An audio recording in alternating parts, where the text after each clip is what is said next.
Canada विदेश में उच्च शिक्षा पूरी करने के लिए भारतीय छात्रों, खासकर पंजाब के छात्रों के लिए एक पसंदीदा डेस्टिनेशन है। लेकिन क्या सबके लिए आसान होती है सपनों की ये उड़ान? फिलहाल तो मशीन बने हुए हैं। ये देश ही हो जा, इन्हें पहले ही इतना दा मक्कड़ जाल बुनिया होया है कि तुम सोचो निकल ही नहीं सकते। ਹੁਣ ਇੱਥੇ ਆਏ ਤਾਂ ਪਤਾ ਲੱਗਿਆ ਵੀ ਜੋ ਚੀਜ਼ ਦਿਖਾਈ ਗਈ ਸਾਨੂੰ ਉਹ ਚੀਜ਼ ਸੱਚ ਨਹੀਂ ਹੈ। ਸਟਰਗਲ ਤਾਂ ਉਦੋਂ ਸਟਾਰਟ ਹੁੰਦੀ ਹੈ ਜੇ ਤੁਸੀਂ ਲੈਂਡ ਕਰਦੇ ਹੋ। ਜਾਣਾ ਕਿੱਥੇ ਆ, ਰਹਿਣਾ ਕਿੱਥੇ ਆ, ਕਾਲਜ ਕਿੱਥੇ ਆ, ਮੇਰਾ ਕੰਮ ਕਿਵੇਂ ਲੱਭਣਾ। ਪੁੱਛੇ ਜਦੋਂ ਮੰਮੀ ਕਹੀਏ ਸਭ ਠੀਕ ਠਾਕ ਹੈ, ਫੋਨ ਦਾ ਅਲਾਰਮ ਨਹੀਂ ਇੱਥੇ ਪਹਿਲੀ ਹਾ ਕੇ, ਜ਼ਿੰਦਗੀ ਸੁਖਾਲੀ ਨਹੀਂ ਹੋ ਇੱਥੇ ਕੰਮ ਵਿੱਚ ਜੀ, ਕਈ शिफ्टां ते जाणगे दिवाली वाले दिन। सलाम अलैकुम। और ठीक हो? हाँ। 2023 में अकरम पहली बार कनाडा आए थे। उनकी घर वालों से रोजाना बात होती है। हाँ बढ़िया बा ठीक ठाक, तू सुना? शायद घर वालों से बातचीत के यह पल कनाडा की भागदौड़ वाली जिंदगी में सुकून का एहसास कराते हैं। घरदियां नूं इत्थों दी जो सच्चाई है वो दसी नहीं जाती। घर पर यहाँ की सच्चाई नहीं बताई जाती। उनकी इस चीज से एक भावुकता जुड़ी हुई है। अगर उनको सच्चाई पता लग गई तो वो निराश हो जाएंगे। बहुत हद तक निराश होंगे। ਅਸੀਂ अपनी जिंदगी हम अपनी जिंदगी यहाँ जी रहे हैं।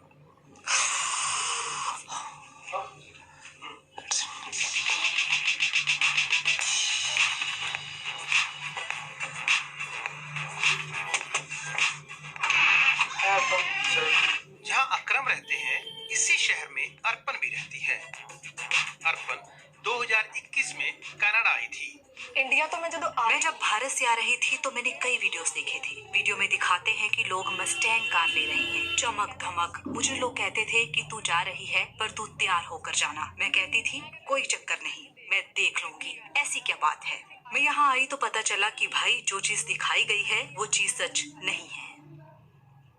गांव में पले बड़े अकरम पंजाब के बरनाला से हैं। पिता मजदूरी करते थे।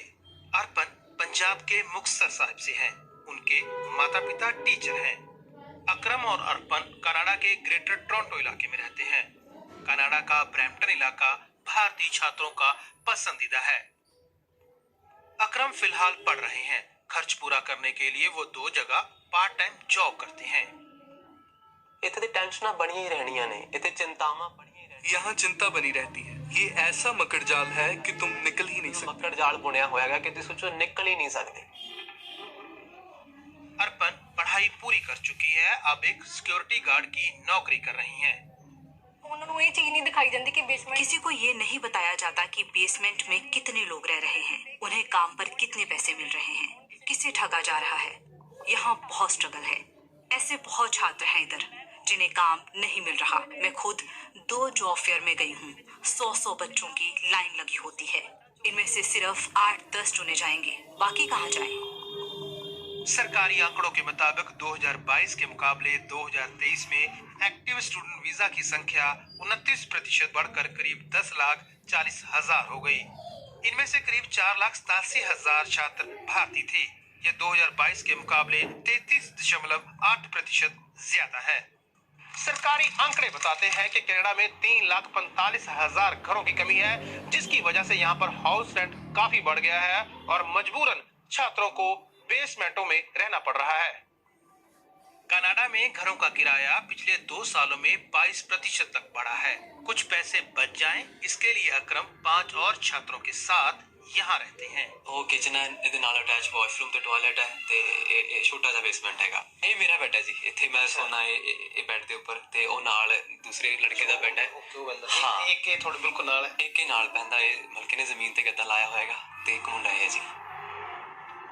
ग्रेटर टोरंटो इलाके में लंबे समय से काम कर रहे पत्रकार जसवीर सिंह शमील को लगता है कि पिछले 10 सालों में इंटरनेशनल स्टूडेंट्स का रश बढ़ा है।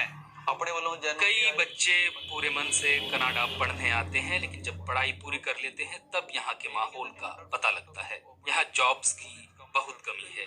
कई लोगों को नौकरी मिल जाती है, लेकिन ज्यादातर लोग दूसरा कोई काम करने लग जाते हैं। ज्यादातर लोगों को यहाँ आकर एहसास होता है कि यहाँ नौकरियां तो है ही नहीं। नौकरी की कमी, ऊपर से बढ़ती महंगाई। विशाल खन्ना ब्रैम्पटन में फूड बैंक चलाते हैं। वो बताते हैं कि यहाँ से हर महीने 600 से 700 बच्चों की मदद की जाती है। कोविड जो तो हिट होया ते साडे कोविड के बाद ज्यादा रिक्वेस्ट आने लगी। पिछले 2 सालों के अंदर रेंट बढ़ गई। नौकरी नहीं है। पहले 40 घंटे काम कर पाते थे, अब सिर्फ 20 घंटे। खाना खरीदना यहाँ के लोगों के लिए महंगा है। फिर ये तो बच्चे हैं ना, इनके पास कोई सैलरी थोड़ी है। ऐसा नहीं है कि 100% बच्चों को परेशानी है। ये दिक्कत सिर्फ 25 से 40% बच्चों पर ही है। कनाडा की सरकार के मुताबिक अंतर्राष्ट्रीय छात्र ऑफ कैंपस हफ्ते में 20 घंटे ही काम कर सकते हैं। उल्लंघन करने पर स्टूडेंट का वीजा तक रद्द हो सकता है। जोखिम के बावजूद बहुत सारे छात्र 20 घंटे से ज्यादा और कैश पर काम करने के लिए राजी हो जाते हैं। आप यहाँ ब्रैम्पटन में आकर देखिए, जितने रेस्तोरां चल रहे हैं वो सब विदेशी छात्रों की बदौलत चलते हैं। उन्हें कोई पूरी तनख्वाह भी नहीं देता है। यहाँ सैलरी काट के देना बहुत मुश्किल है। पैसे वहाँ काट लिए जाते हैं जहाँ दोनों ही गलत काम कर रहे हैं। छात्र भी 20 घंटे से ज्यादा काम कर रहे हैं। 20 घंटों का चेक लेते हैं तो बाकी कैश में लेते हैं। कानून के मुताबिक तो आप ऐसा कर ही नहीं सकते, इसलिए वो शिकायत नहीं करते। नरलेप सिंगल मिसिसागा में एक मेंटल हेल्थ काउंसलिंग सेंटर के साथ काम करते हैं, जहां ज्यादातर इंटरनेशनल स्टूडेंट्स के केस आते हैं। जैसे ये केस वो कस्टडी दी विच आ, सेफ प्लेस दी है। बस सिर्फ मेरा ये विदेशी छात्र ड्रग ओवरडोज की वजह से होमलेस है। स्ट्रेसफुल लाइफ है ते जे आपां नूं डील नहीं करना आउंदा जां यहाँ हर पल स्ट्रेस रहता है। बच्चे मैच्योर नहीं हैं। कैसे चीजों से डील करना है ये उन्हें नहीं पता। कोविड तो पहला कोविड के बाद मेंटल हेल्थ के केस ज्यादा आने लगे। उससे पहले चीजें ठीक थीं, तब कम केस आते थे। लेकिन कोविड के दौरान क्या हुआ कि बच्चों को घर बैठे पैसे मिलने लगे। डॉलर जन्म दिते गए भी तुसीं नहीं काम कर सकते तो कोई गल नहीं, तुहानूं असीं इमदाद दिंदे थोड़े समय लई। ओहदे ड्रग इंट्रोड्यूस हुई। फिर ड्रग की ओर बच्चे गए, अपराध होने लगे। फिर बच्चे वापस पढ़ाई की ओर नहीं जा पाए। यहाँ से फिर मेंटल हेल्थ के मामले सामने आए। टोरंटो में लोटस फ्यूनरल होम में हमारी मुलाकात हरमिंदर सिंह हंसी से हुई। डेथ रेट हैगा जिहड़ा स्पेशली अपनी इंटरनेशनल स्टूडेंट कम्युनिटी नाल गल करा अगर ते ओदे विच विदेशी छात्रों में मरने वालों की बात करें तो पिछले साल के मुकाबले ये काफी बढ़ा है। ओदे विच काफी ज्यादा इजाफा, बहुत बड़ा जंप आया है। 1-2 होंगे जो प्राकृतिक रूप से मरे हों, लेकिन ज्यादातर आत्महत्या के मामले हैं। उसके बाद ड्रग ओवरडोज के केस आते हैं। बट मोस्टली डेथ्स हैगियां ने ओह हाई नंबर जिहड़ा हैगा वो सुसाइड दा है। फिर शराब पीकर या फिर ड्रग लेकर गाड़ी चलाने से एक्सीडेंट भी एक कारण है। एक्सीडेंट होने ते एक्सीडेंट फिर वो भी एक जिहड़ा कारण हैगा या। हर महीने हम 4 शव भेज रहे हैं। लोग यहाँ भी अंतिम संस्कार कर देते हैं। वो डेटा अलग है। पता आजे सामने है नहीं अपने। ये सिर्फ एक फ्यूनरल होम के आंकड़े हैं। पिछले साल दिसंबर में भारतीय विदेश राज्य मंत्री वी मुरलीधरन ने राज्यसभा में पूछे गए एक प्रश्न का लिखित जवाब देते हुए बताया, 2018 के बाद पिछले साल दिसंबर तक विदेश में 403 भारतीय छात्रों की मौत हो चुकी है। सबसे ज्यादा 91 मौतें कनाडा में हुई हैं। पिछले साल दिसंबर में भारतीय विदेश मंत्रालय के तत्कालीन प्रवक्ता ने कहा था, Canada does happen to numerically be the highest, but I would urge that they be looked at in relation to the total number of Indian students in that country. I am announcing 3 principal measures. 1. इस साल जनवरी में Canada की सरकार ने विदेशी छात्रों की सुरक्षा के लिए कई जरूरी कदम उठाने की घोषणा की। ऐसा नहीं कि कनाडा में रह रहे सभी विदेशी छात्रों की कहानी ऐसी ही है, लेकिन एक बहुत बड़ा तबका है जो इन हालातों से रूबरू हो रहा है। लेकिन क्या वापस अपने देश लौट जाना एक विकल्प हो सकता है? ਅਸੀਂ ਜਾ ਹੀ ਨਹੀਂ ਸਕਦੇ। ਸਾਡੇ ਤੇ ਪ੍ਰੈਸ਼ਰ ਇੰਨਾ, ਅਸੀਂ ਵਾਪਸ ਚਾਹ ਕੇ ਵੀ ਨਹੀਂ ਮੁੜ ਸਕਦੇ।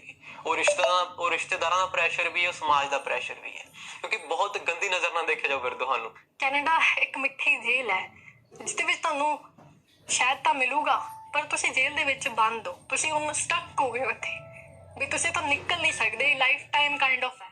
ਰਾਸਤੇ ਸੁਖਾਲੇ ਨਹੀਂ ਹੋ, ਬੜੀ ਲੰਮੀ ਵਾਟ ਏ। ਪੰਜਾਬ ਜਾਈ ਇੱਥੇ ਦੱਸੋ ਕਿੱਥੇ ਯਾਰੋ ਠਾਠ ਏ।